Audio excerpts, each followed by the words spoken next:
కనకవర్ణం ప్రజ్వలత్ పావకం. ఎంతో శక్తివంతమైన టెంపుల్ ఇది. అందరికీ తెలిసే ఉంటుంది అనుకుంటున్నా, బట్ ఇంకా కొంతమంది తెలియని వాళ్ళు ఉన్నారు. సర్వదా సుప్రసన్నం పటుతర ఘనగాత్రం. ఇక్కడ ఉన్న ఆంజనేయ స్వామి ఎట్లా వెలిసిండు, ఇక్కడ ఎలాంటి పూజలు జరుగుతాయి, ఎంత స్పెషల్ టెంపుల్ ఇది. జయ కరవాలం రామదూతం నమామి. అంజనా సుప్రజా వీరపూర్వ. సో లోపల ఆంజనేయ స్వామి వినాయకుడు వెలిసింది ఈ గుండు పైనే. ఉత్తిష్ట హరిశార్దూల కర్తవ్యం. తెలుసు కదా, అంటే ఆంజనేయ స్వామి వాహనం. ఉత్తిష్టోత్తిష్ట హనుమాన్ ఉత్తిష్ట విజయధ్వజ. సో బేసిక్ గా ఇది ఎంత కింది వరకు ఉందో అసలు అంచనా కూడా మనం వేయలేము అనేది. లోక్యం మంగళం కురు శ్రీరామచంద్ర చర. ఆయన చుట్టూ ఒక 5 చుట్లు 9 చుట్లు 11 చుట్లు తిరిగిపోతే మనకి ఎటువంటి కీడు జరగదు అని నమ్ముతారు. జపశీల భవాబ్ధిపోత శ్రీ జానకీ హృదయ. నమస్తే, వందేళ్ల ఆలయం సనాతన వైభవానికి స్వాగతం. Sponsored by Sharma gold company. Suman టీవీలో మీ పర్సనల్ అండ్ బిజినెస్ ప్రమోషన్స్ కోసం కింది నెంబర్ కి కాంటాక్ట్ చేయండి. ఈ రోజు నేను వచ్చేసిన సికింద్రాబాద్ తాడ్ బండ్లుండ వీరాంజనేయ స్వామి టెంపుల్ కి. ఎస్, ఎంతో శక్తివంతమైన టెంపుల్ ఇది. అందరికీ తెలిసే ఉంటుంది అనుకుంటున్నా, బట్ ఇంకా కొంతమంది తెలియని వాళ్ళు ఉన్నారు. అండ్ ఇన్ డీప్ అంటే చాలా మంది గుడికి వస్తూ ఉంటారు, పోతూ ఉంటారు, మొక్కుకుంటారు. ఇక్కడ చాలా దేవుడు చాలా శక్తివంతుడంట, మనం కోరుకున్న కోరికలన్నీ తీర్చేస్తాడంట అన్న విషయం అందరికీ తెలుస్తుంది. కానీ ఆ గుడి యొక్క చరిత్ర, ఆ గుడి ఎట్లా కట్టిండ్రు, ఏం కథ, అసలు ఏంది స్పెషాలిటీ, ఇవన్నీ ముచ్చట్లు చెప్పేటందుకే నేనున్నా. కాబట్టి మీ అందరికీ ఈరోజు ఇక్కడున్న ఆంజనేయ స్వామి ఎట్లా వెలిసిండు, ఇక్కడ ఎలాంటి పూజలు జరుగుతాయి, ఎంత స్పెషల్ టెంపుల్ ఇది, ఇవన్నీ మనం తెలుసుకుందాం పార్టీగా.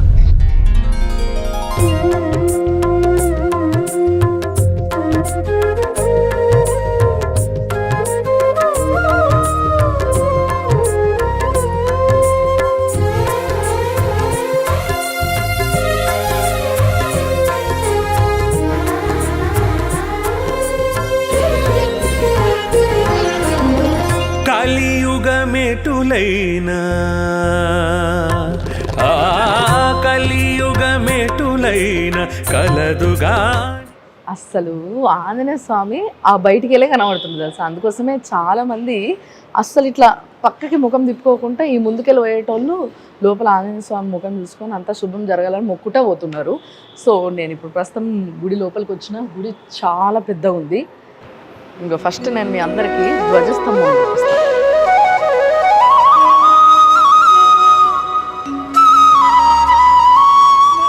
బేసిక్గా మనము ధ్వజస్తంభం అన్ని గుళ్ళల్లో ఇట్లా పంచలోహాలు ఉన్నవి అట్లా చూస్తూ ఉంటాం కదా, కానీ ఇక్కడ మాత్రం వెండిది అన్నట్టు. ఇదంతా వెండి ధ్వజస్తంభం.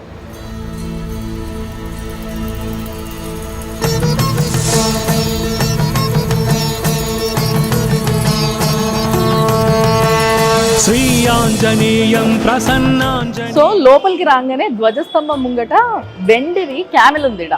తెలుసు కదా, అంటే ఆంజనేయ స్వామి వాహనం. ఎస్, ఆయన సతీ సమేతంగా ఈ వాహనం పైన మనందరి కోసం, అంటే వాయు వేగంతో బుస్సుమని వెళ్ళిపోతాడు కదా, ఆయన వాయుపుత్రుడు కదా. సో అంత ఫాస్ట్గా పోయినప్పుడు మనం చూడడం కష్టం మన మామూలు కళ్ళకి. కాబట్టి మెల్లగా ఆయన పోతుంటే ఈ వాహనం పైన భక్తులందరూ నిమ్మలంగా చూసి మొక్కోవచ్చు, సంతోషపడవచ్చు అని చెప్పి భక్తులకు ఇచ్చిన అదృష్టమే ఇది అన్నట్టు.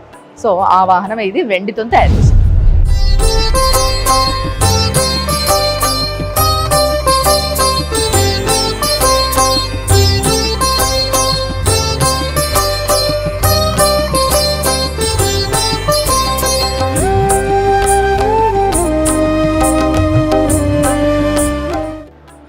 రోజు చాలా మంది భక్తులు వస్తారు ఇడికి. అండ్ ముఖ్యంగా ట్యూస్డే రోజు సాటర్డే రోజు విపరీతంగా జనాలు వస్తారు. ఇగో ఈ వెనకాలకి వెళ్ళి గుండు కనిపిస్తుంది చూసినరా, ఇది ఏదైతే ఇట్లా గుండు ఉందో ఒక రాయి, ఆ రాయి పైనే ఆ ఆంజనేయ స్వామి స్వయంగా వెలిసిండు అన్నట్టు. అయితే మీకు ఇంకో ముచ్చట చెప్పాలి ఏంటి అని అంటే, ఈడ చాలామంది మామూలుగా ఈ మండలి అని చేస్తారు కదా, అంటే మాల వేసుకుంటారు కదా 41 రోజులు 45 రోజులు, డిపెండ్స్ వాళ్ళు ఏం మొక్కుంటారో దాన్ని బట్టి. సో అట్లా మాల వేసుకున్న వాళ్ళు, అంటే ఆంజనేయ స్వామికి మాల వేసుకున్న వాళ్ళు చాలామంది రెగ్యులర్గా ఇక్కడికి వచ్చి చుట్టూ తిరగడము, ఇక్కడ ఉండడము, వెనకాల రూమ్స్ అవి ఇవి ఉంటాయి, ఇక్కడ ఉండడము, పూజలు చేసుకోవడము, సో ఇట్లా గడుపుతూ ఉంటారు అనమాట. అండ్ చూసారు కదా, ఆ రాయిని అందరు ముట్టుకోవడము, లేకపోతే దానిపైన అందరు రాస్తూ ఉంటారు ఇక మన వాళ్ళకి అలవాటు కదా, అవి ఇవి గీకుడు రాసుడు ఇట్లాంటివి చేయొద్దని చెప్పేసి ఇట్లా చుట్టుముట్టు కూడా ఫెన్సింగ్ వేసినట్టు వేసేసారు అనమాట. బట్ మెయిన్గా మీకు అందరికీ తెలిసిందే, ఒకానొక టైంలో మొత్తం అంతా కూడా గుండ్లు బండలు రాళ్ళు గుట్టల్లాగానే ఉండేది మొత్తం అంతా ఈ ఏరియా కూడా.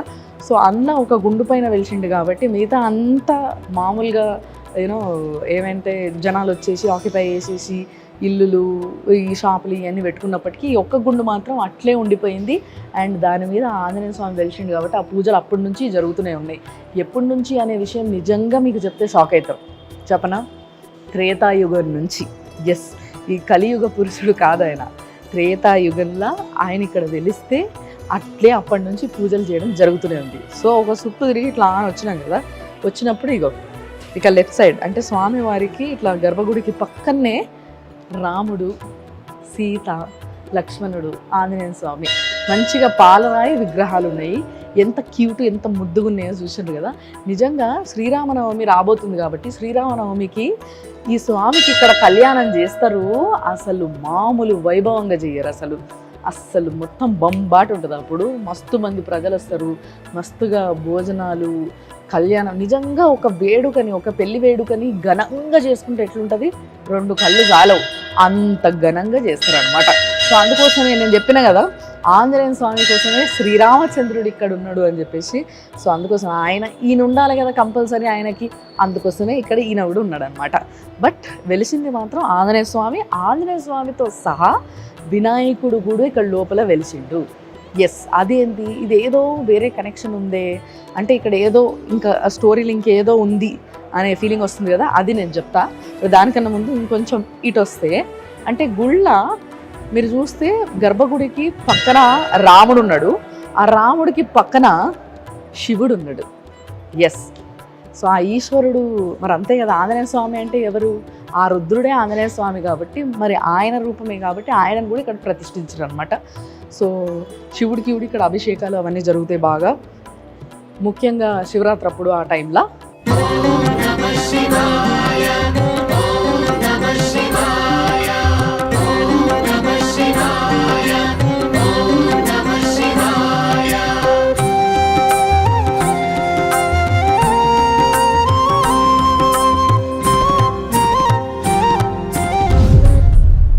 సో ఈ గుడిలో ఇంకో కార్నర్లో నవగ్రహాలు కూడా ఉన్నాయి. సో బేసిక్గా నవగ్రహాలు మీకు తెలుసుంటే గుడి బయట పెడుతుంటారు. నవగ్రహాలు అనేది ఇట్లా సెపరేట్గా ఇంకో మండపం కట్టి గుడి ఆవరణంలో పెడుతుంటారు. బట్ ఇక్కడ మాత్రం లోపలనే ఉన్నాయి.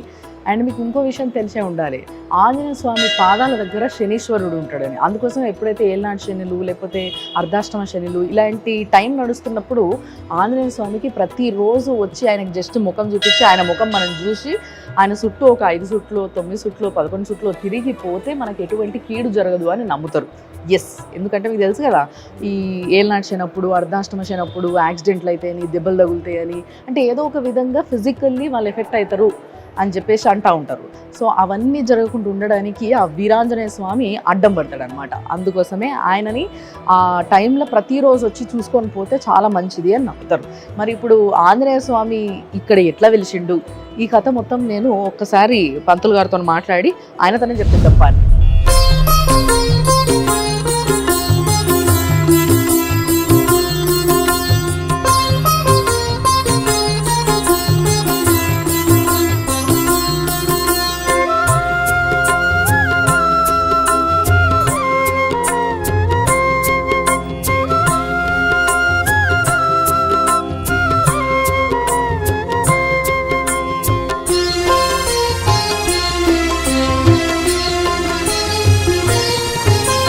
శరణం శరణం హనుమంత స్వామి శరణం హనుమంత పవన కుమార హనుమంత పాప వినాశక హనుమంత శరణం శరణం హనుమంత స్వామి శరణం హనుమంత పవన కుమార హనుమంత పాప వినాశక హనుమంత శరణం శరణం హనుమంత స్వామి శరణం హనుమంత పవన కుమార హనుమంత పాప వినాశక హనుమంత శరణం శరణం హనుమంత స్వామి శరణం హనుమంత పవన కుమార హనుమంత పావన చరిత హనుమంత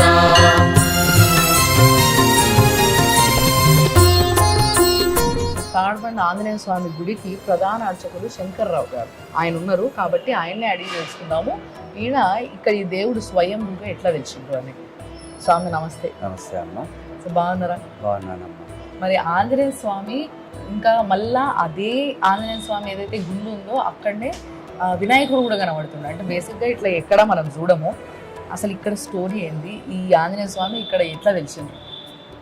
అది 1928వ సంవత్సరంలో ఇక్కడ జనాలు తిరుగుతూ ఉన్న సమయంలో ఇక్కడ స్వామివారి కల్లో కనబడి నేను ఇక్కడ స్వయంభూగా వెలుస్తున్నాను, నాకేంది అని అంటే ఇక్కడ మీరు ఉపచారాలు చెయ్యండి గుడి కట్టి అని చెప్పి స్వామివారి కల్లో కనబడి చెప్పారు.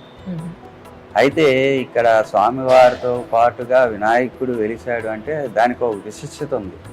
మనం ఏ పని చేసినా సరే ఫస్ట్ మనం వినాయకుడికి ప్రథమ పూజ చేసిన తర్వాతనే దాన్ని బేస్ చేసుకొని మన స్వామివారు మరి ముందరగానే ఆలోచించారో ఏమో మనకి విషయం తెలియదు, కానీ ఆ గణపతిని వెంట పెట్టుకొని స్వామివారు వచ్చినట్టుగా వచ్చారన్నమాట. మేము చూసేసరికల్లా ఏంది అని అంటే యువతల గణపతి అవతల స్వామివారు ఇద్దరు ఏంటంటే ఆ ఆకారాల్లో కనబడ్డారన్నమాట.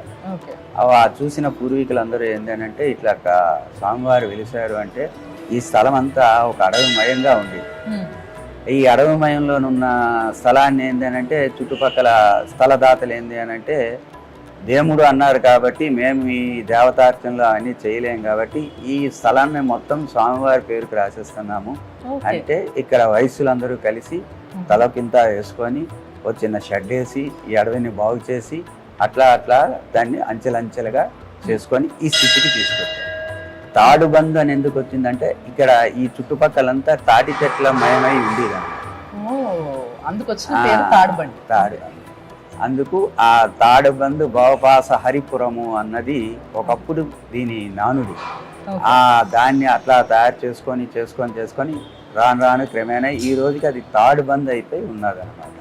తాడుబందు వీరాంజనేయుడు, మన స్వామివారు వీరాంజనేయుడు.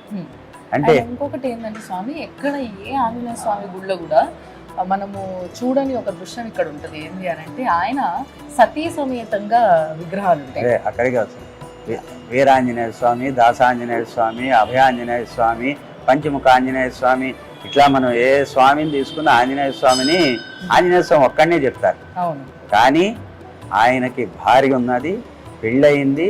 ఆయన భార్య పేరు సువర్చలాదేవి. అది ఏంది ఆ వృత్తాంతము అని అంటే సూర్యుడి దగ్గరికి చదువు గురించి అనేసి స్వామివారు వెళ్తారు. వెళితే నవ వ్యాకరణ పండితుడై ఉండాలి అని అంటే పెళ్లి చేసుకొని ఉండాలి అన్నది ఒక నియమం, శాస్త్ర నియమం. అయితే సూర్యుడు ఏంది అని అంటే 4 వ్యాకరణాలు నేర్పి ఆపేస్తాడు. అట్లా కాదు, నవ వ్యాకరణాలు నేర్చుకోవాలి, నేను అప్పుడే కదా మహాపండితుడిని అవుతాను అంటే నువ్వు వివాహం చేసుకుంటే నీకు నవ వ్యాకరణాలు నేర్పుతాను అంటారు. వివాహం చేసుకుంటే నేను బ్రహ్మచారిని ఎట్లాగవుతాను అంటారు. మానవుడు మనిషికి మగవాడికి 3 దశలు ఉంటాయి.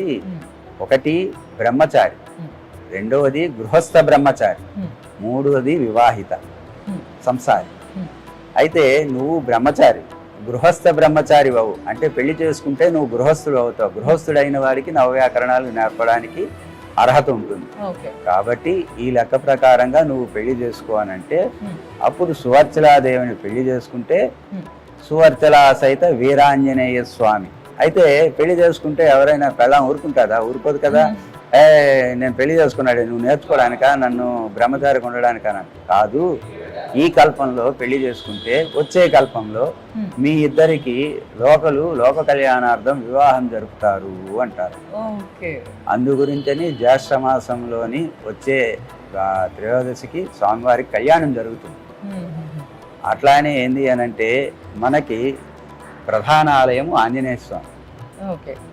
ఈ ప్రధాన ఆంజనేయ స్వామికి పక్కన ఏంటంటే మనకి విఘ్నాలు కలగకుండా చూసుకోవడానికి గణపతిని తీసుకొచ్చారు. ఇది ఈ కాంబినేషన్ ఎట్లా ఉంటుందంటే ఇందాక మీరు చెప్పినట్టుగా ఎక్కడ దొరకదు. కానీ స్వామివారు ఏంటంటే నన్ను కొలిచిన తర్వాత గణపతిని కొలవకపోతే విఘ్నాలు కలిగిస్తాడు ఏమో అన్న ఒక దీని మీద గణపతి సమేతుడే మనందరినీ ఆశీర్వదించడానికి స్వామివారు ఇక్కడ వచ్చారు. ఇక దీనికి అనుబంధంగా ఉపాలయాలు ఉన్నాయి. ఈ ఉపాలయాల్లో మొదటిది రాముల వారిది. ఇక ఆయన గురువే కాబట్టి రామనామం చెప్తే ఆయన మురిసిపోతాడు కాబట్టి కంపల్సరిగా ఆయన ఉండాలి కాబట్టి ఉపాలయాలు ఆ రాములు ఉపాలయం పెట్టాం. అట్లానే శివుడు ఉపాలయం ఉంది. శివుడిని ఎందుకు పెట్టారు అని అంటే జనరల్ గా ఏ గుళ్ళోనైనా సరే చాలా గుళ్ళు షిరిడి సాయిబాబా అని అమ్మవారని ఇవన్నీ, కానీ వీటికి ఒక లింక్ ఉంది. శివుడికి ఏంది అని అంటే ఆంజనేయ స్వామి శివాంశ సంభూతుడు.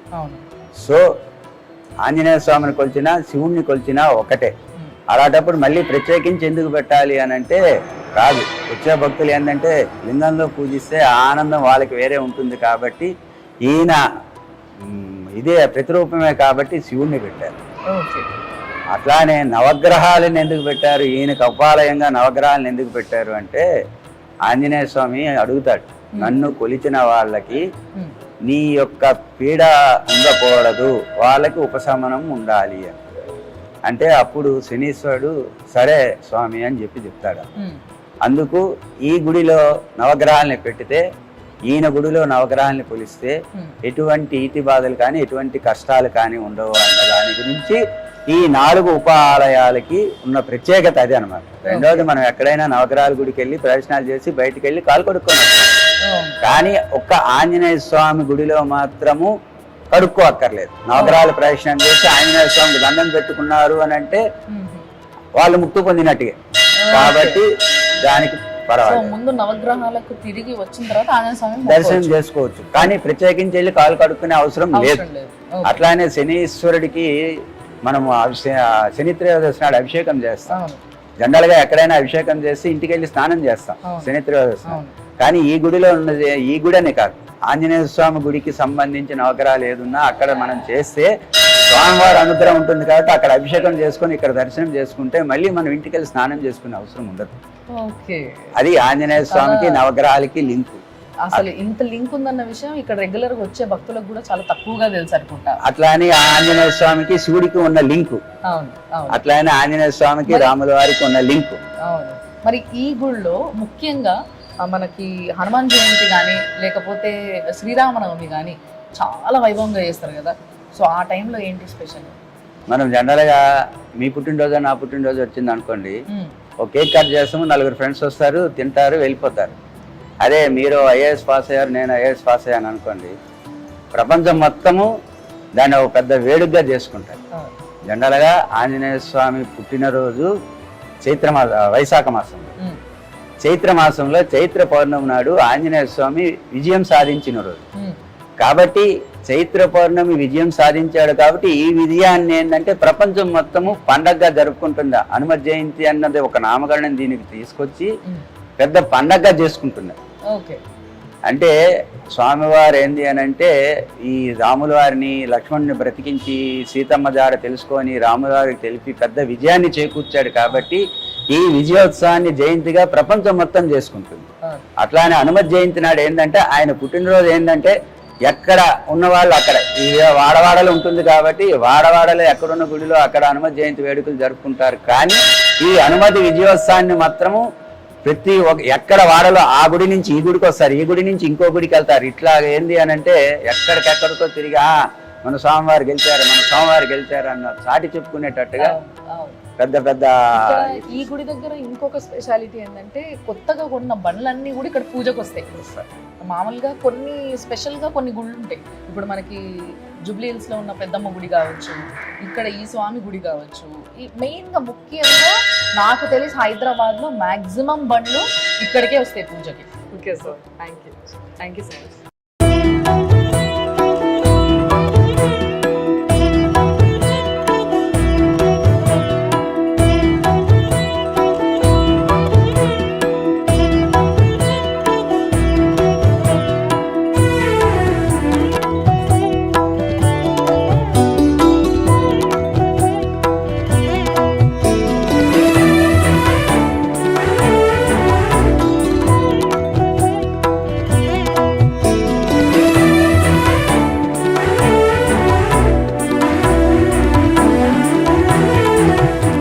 ఇప్పుడు ఇక్కడ ఈ గుండు కనబడుతుంది కదా, అంటే ఇదే యాక్చువల్గా గర్భగుడి లోపలికి ఉన్న గుండు కూడా ఇదే, అంటే కంటిన్యూయేషన్ దాన్ని.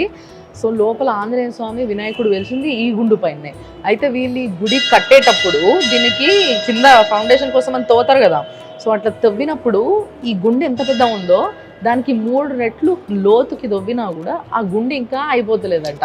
అంటే దాని అంత ఎక్కడుందో అసలు తేల్చుకోలేని పరిస్థితుల్లో వాళ్ళు సరేలే ఇంకా వదిలేయండి, ఏదో అదొక స్వామి లీల కాబట్టి దాన్ని మనం ఏం డిస్టర్బ్ చేయకుండా అది వదిలేయాలని చెప్పేసి ఇంకా వాళ్ళకి ఎంత అవసరం అంత తవ్వుకొని అక్కడ నుంచి గుడి కట్టడం మళ్ళీ ప్రారంభించారు అనమాట. సో బేసిక్గా ఇది ఎంత కింది వరకు ఉందో అసలు అంచనా కూడా మనం వేయలేము అనేది చాలామంది పెద్దలు చెప్తున్న మాట.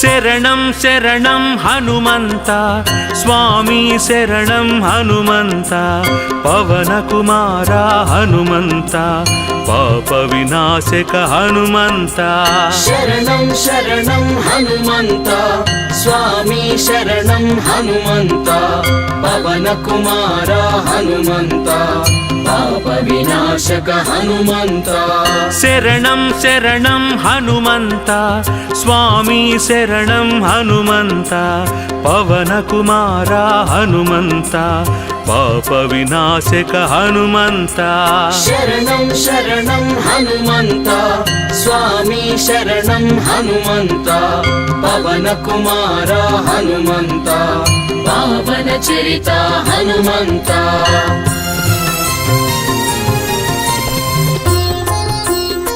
హాయిగా ఎంతో మనశ్శాంతిగా ఉంది. చూసిండ్రు కదా, ఇది ఈ వారం 100 ఏళ్ల ఆలయం సనాతన వైభవం sponsored by Sharma gold company. మరి మనకి సిటీలోనే ఇంత మహిమ గల గుడి ఉంది అని అంటే ఎవరైనా మిస్ అవుతారా? అందుకోసమే ఎవరైనా మిస్ అయిన వాళ్ళు ఉంటే తప్పకుండా వచ్చేసేది సికింద్రాబాద్ దగ్గర ఉన్న తాడ్బండ్ వీరాంజనేయ స్వామి గుడికి. తప్పకుండా ఇడికి రావాలి, దర్శనం చేసుకోవాలి, ఆ స్వామిని మనసారా మొక్కుకోవాలి నమ్మకంతో. అన్ని కోరికలు తీర్చేస్తాడబ్బా. మరి చూస్తూనే ఉండండి సుమన్ టీవీ. యాంకర్స్ డ్రెస్ కటసి sari house, OU colony, Shaikpet, Hyderabad.